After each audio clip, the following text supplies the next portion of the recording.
Mungkin saya jawab satu lagi soalan YB Bagan ada di sini. Ini mengenai isu Pulau Pinang mengenai pinjaman. ICBC tak jawab.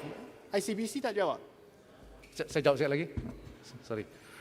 Okey, boleh saya jawab yang YB ada 3-4 YB membawa soalan ini mengenai isu kerajaan ataupun saya sendiri telah menarik balik pinjaman untuk projek LRT di Pulau Pinang atas dasar membalas dendam seperti mana yang didakwa oleh beberapa YB di sini. Untuk makluman, Kementerian Kewangan telah menerima surat daripada Bank Pembangunan Asia ataupun Asia Development Bank bertarikh 25 Januari mengenai permohonan Kerajaan Negeri Pulau Pinang yang berhasrat untuk mendapatkan pinjaman ADB bagi membiayai projek transit aliran ringan LRT Pulau Pinang. Ini berjumlah 500 juta US dollar ataupun 2 bilion ringgit.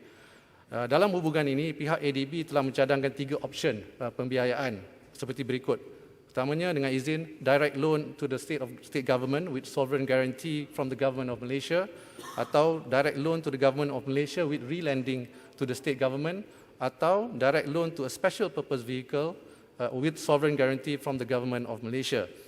Perbincangan lanjut antara pihak MOF dengan pihak ADB bersama-sama dengan Kerajaan Negeri Pulau Pinang telah diadakan pada 17 Julai 2019 dan memutuskan supaya ADB melaksanakan proses due diligence bagi menyediakan kertas cadangan pinjaman projek yang terperinci. Pada 18 Julai 2019, mantan Menteri Kewangan Yang Berhormat Bagan telah mengeluarkan surat tiada halangan kepada ADB untuk melaksanakan due diligence. Walau bagaimanapun, kebenaran tersebut tidak memberi apa-apa obligasi di bawah undang-undang domestik atau antarabangsa yang boleh dikuatkuasakan di pihak kerajaan dan ia tidak boleh ditafsirkan sebagai perjanjian yang mengikat pihak kerajaan. Selain itu, Mesyuarat Jemaah Menteri pada 19 Julai telah bersetuju 2019 telah bersetuju bahawa kerajaan negeri tidak boleh membuat pinjaman yang melibatkan jaminan kerajaan tanpa mendapatkan kelulusan Kerajaan Persekutuan terlebih dahulu bagi mengelakkan bebanan hutang ke atas kedudukan kewangan kerajaan. Sebarang kelulusan terhadap pinjaman baharu yang melibatkan jaminan kerajaan hendaklah dipastikan tidak menjadikan jumlah hutang kerajaan melebihi had ceiling statutory yang ditetapkan. Justru itu, Kementerian Kewangan dan Menteri Kewangan tidak menerima laporan due diligence tersebut daripada ADB. Dan oleh itu, isu jaminan pinjaman daripada ADB tidak berbangkit kerana perkara ini belum dibentangkan untuk kelulusan Jemaah Menteri memandangkan sehingga kini. Oleh itu, dakwaan bahawa Kerajaan Persekutuan tidak perhatian terhadap pembangunan negeri Pulau Pinang adalah tidak benar sama sekali.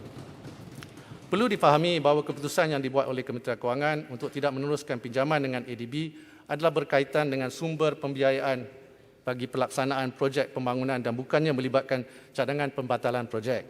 Seperti yang dimaklumkan, seperti semua projek pembangunan perlulah dikemukakan kepada UPE, JPM. Baik. Terima kasih. Memang saya rasa apa yang dinyatakan oleh Yang Berhormat Menteri Kewangan membuktikan bahawa tidak ada pinjaman secara rahsia seperti mana yang didakwa oleh Yang Berhormat Pekan. Kerana kita mengikuti kriteria ditetapkan oleh ADB. Nah, seperti mana yang dimaklumkan oleh Yang Berhormat sendiri dan juga diketahui oleh Yang Berhormat dengan lebih mendalam dari saya, ya, kalau kita lihat ADB adalah sebuah institusi kewangan di mana mereka ada dia punya urus tadbir dan hanya akan membuat pinjaman sekiranya peminjam mampu membuat bayaran balik. Sekiranya tidak, ADB tidak akan memberikan sebarang pinjaman. Dan tentulah kalau kita sebut tentang sovereign guarantee, itu adalah dalam piagam ADB kerana mereka tidak boleh pinjam kepada mana-mana pihak, hanya kepada state party, iaitu negara seperti Malaysia. So di sini saya adalah berdasarkan laporan berita. Nah, saya hendak mendapat itu itu pengesahan daripada Yang Berhormat Menteri bahawa pihak Kementerian Kewangan masih belum membuat keputusan muktamad tentang tawaran untuk meminjam 500 juta US dollar kepada Kerajaan Negeri Pulau Pinang untuk projek LRT ini. Kerana kalau kita lihat laporan, ia menggambarkan seakan-akan ia telah ditolak. Tapi sekiranya tidak, tentu saya harap Yang Berhormat boleh menimbang semula kerana negeri Pulau Pinang adalah negeri yang mempunyai pinjaman hutang yang paling rendah di antara semua negeri di Malaysia dan prestasi kewangan yang paling cemerlang. Saya harap boleh dipertimbangkan. Terima kasih. Terima kasih Yang Berhormat Banggan. Ya, saya cuma nak mengesahkan dengan izin before this tak ada jaminan kerajaan. Itulah saya nak perbetulkan. Jadi saya tidak menarik balik apa-apa jaminan kerana jaminan kerajaan tidak ada buat masa ini. Tapi nak jawab your question tadi, sebagai makluman, semua pinjaman multilateral ni perlu dipohon peruntukan di bawah Pembelajaran Pembangunan DE seperti mana Yang Berhormat Mantan Menteri tahu. Jadi sekiranya kerajaan bersetuju, sumber pinjaman daripada ADB peruntukan perlu disediakan di dalam belanjawan tahun dan rolling plan rancangan Malaysia. Projek pembangunan tersebut perlu dikemukakan untuk penelitian lanjut EPU lah ataupun unit perancangan ekonomi Jabatan Perdana Menteri. Keputusan MOF pada masa itu kerana kita melihat pinjaman daripada ADB pada masa itu adalah tidak selaras dengan pandangan yang disediakan oleh Bank Negara Malaysia kerana pasaran kewangan Malaysia mempunyai kecairan yang tinggi dan kerajaan boleh memperoleh dana dari pasaran tempatan. Jadi tak payah menggunakan ADB. Kerana kadar pinjaman keseluruhan all-in rate yang ditawarkan oleh ADB ini sebenarnya 40% jauh lebih tinggi daripada MGS. Ya. So, jadi oleh itu kita kena mengkaji semula ataupun kadar sekuriti kerajaan. Just to give you the information dengan izin, ADB lending rate for 10 years kalau tak silap saya ialah 3.81% dan berbanding dengan MGS 10 tahun ni adalah 2.72%. Menteri, saya cuma dapat penjelasan.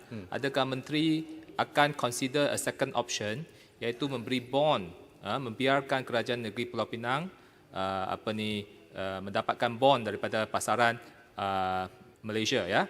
Kerana ada satu option lagi adalah yang dituliskan surat kepada Menteri Kewangan supaya meminta kelulusan untuk terbitkan bond to raise fund locally.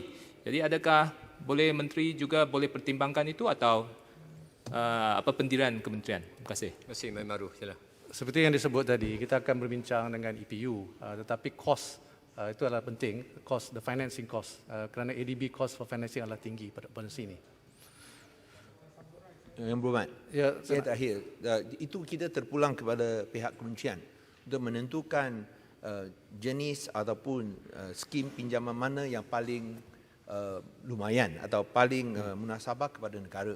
Tapi sekiranya pihak kerajaan persekutuan rasa tidak boleh keluarkan wang atau dana secara terus, maka jaminan kepada pinjaman yang dibuat atau diterima daripada kerajaan negeri boleh dipertimbangkan. Yang penting ialah perkara ini tidak ditutup, masih dalam pertimbangan. Kalau begitu saya ucapkan terima kasih. Ya. Cuma saya nak betulkan tadi, saya tidak menarik balik apa-apa jaminan. I didn't say, I just saying that this is based on the press reports. Okay. Baik, terima kasih. Terima kasih. Saya nak jawab YB Pontian ada banyak soalan juga tadi.